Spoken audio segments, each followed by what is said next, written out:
शाम के 4 बज रहे हैं। एबीपी न्यूज पर हाजिर हूं मैं रुमाना इसार खान। महाराष्ट्र में बगावत की जंग पर आज सुप्रीम कोर्ट में जो सुनवाई हुई है उससे उद्धव खेमे की मुसीबतें और बढ़ती दिख रही हैं। सुप्रीम कोर्ट ने बागी विधायकों को नोटिस का जवाब देने के लिए 11 जुलाई तक मोहलत दे दी है। यानी आज शाम तक जवाब देने की जो बाध्यता थी वो खत्म कर दी गई है सुप्रीम कोर्ट की तरफ से। और इतना ही नहीं, विधानसभा में बहुमत परीक्षण पर किसी तरीके की कोई रोक नहीं है, यह भी सुप्रीम कोर्ट की तरफ से साफ किया गया है। डिप्टी स्पीकर और विधानसभा सचिव को भी नोटिस जारी किया गया है। उद्धव गुट के अजय चौधरी, सुनील प्रभु को भी नोटिस जारी किया गया है। तो ये इस वक्त की बड़ी खबर। महाराष्ट्र संकट पर सुप्रीम कोर्ट का निर्देश। डिप्टी स्पीकर के नोटिस के जवाब के लिए वक्त बढ़ा दिया गया है। 11 जुलाई तक नोटिस का जवाब दे सकते हैं 16 विधायक। विधानसभा में बहुमत परीक्षण पर किसी तरीके की कोई रोक नहीं है।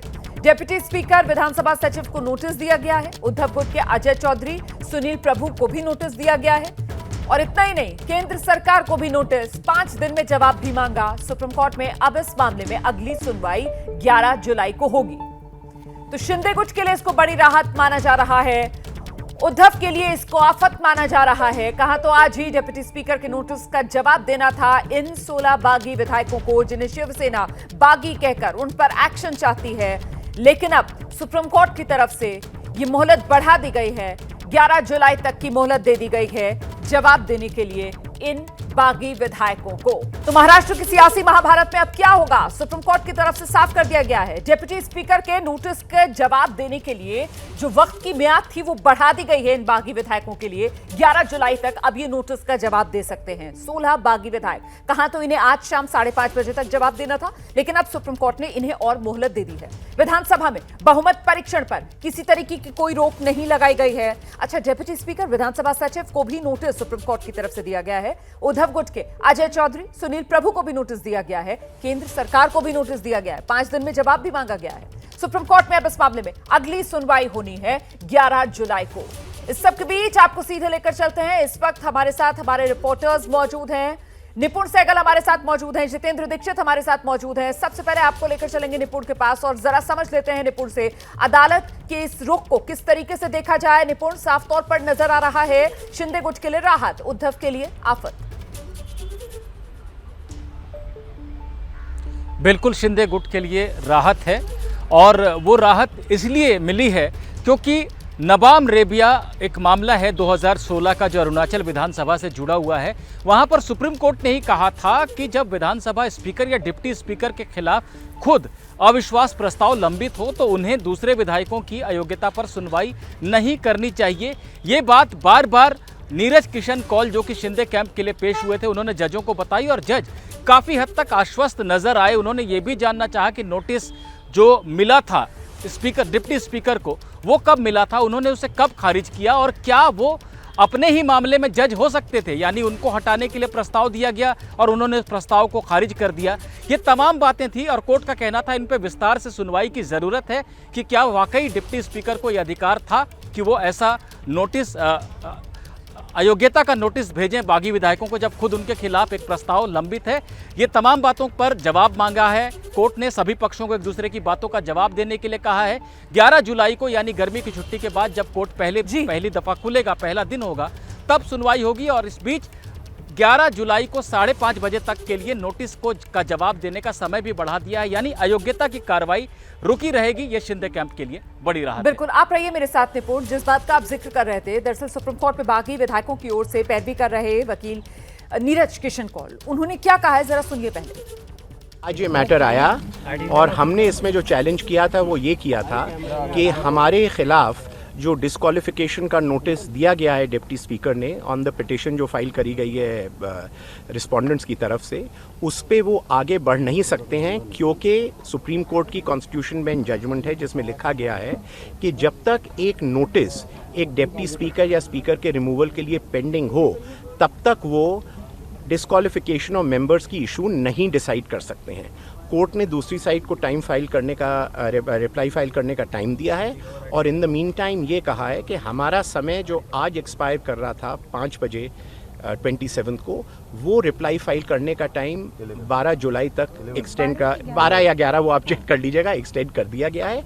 और दूसरा जो 39 MLAs हैं, उनके फैमिली मेम्बर्स हैं एट्सेट्रा, उनकी लाइफ एंड लिबर्टी को स्टेट गवर्नमेंट प्रोटेक्ट करेगी और स्टेट गवर्नमेंट ने अंडरटेकिंग भी दी है कि वो कर रही है और करेगी भी। आज सबसे बड़ा और ओनली मुद्दा जिस पे मुझे बहस करना था और जो सबसे इम्पोर्टेंट था, क्योंकि 2 दिन का टाइम दे के 25 को उन्होंने कहा था 27 को आप रिप्लाई फाइल करिए, और हमें डर था कि अगर ये प्रोसीडिंग्स कंक्लूड हो जाएंगी तो आगे कैसे बढ़ेंगे। उसका जब टाइम बढ़ा दिया गया है, आज कोई डिसीजन उस पर हो नहीं सकती क्योंकि टाइम बढ़ा दिया गया है 12 जुलाई तक उसके लिए।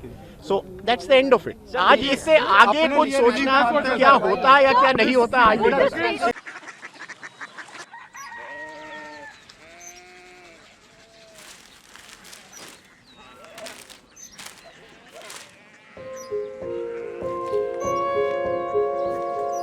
बाबा बाबा कोरिया सिटी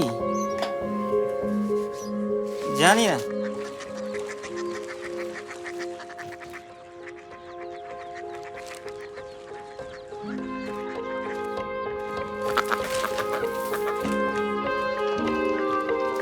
कोरिया सिटी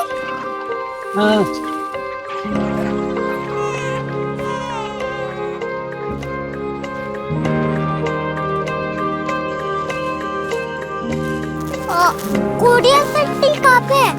शहर अंग्रेजी लगे हैं।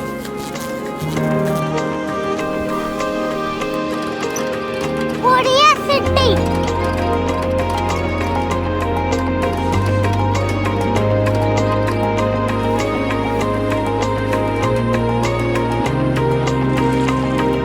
वो बहुत दूर है।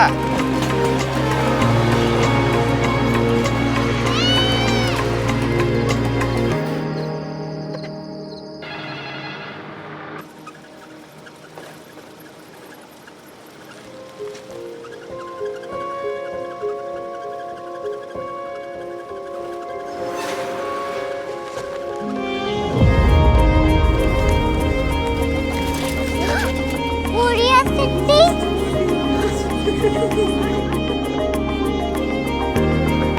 दुनिया को बोलना नहीं, कुछ लोग बड़े होते हैं। कोरिया सिटी कहाँ है? प्रोफेसर साहब को पता होगा। हो, ये छोटा वाला ग्लोब लगता है और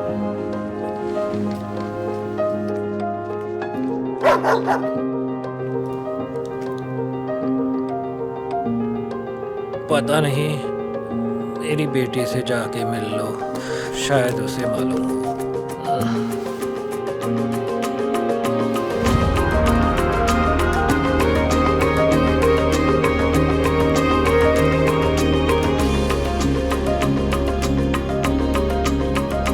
हाय, बाबा ने भेजा है।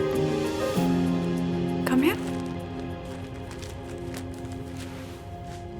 कोरिया सिटी कोरिया सिटी नहीं, क्यूरियोसिटी। वो क्या? That's what brought you here, जो तुम्हें यहाँ तक ले आया। क्यूरियोसिटी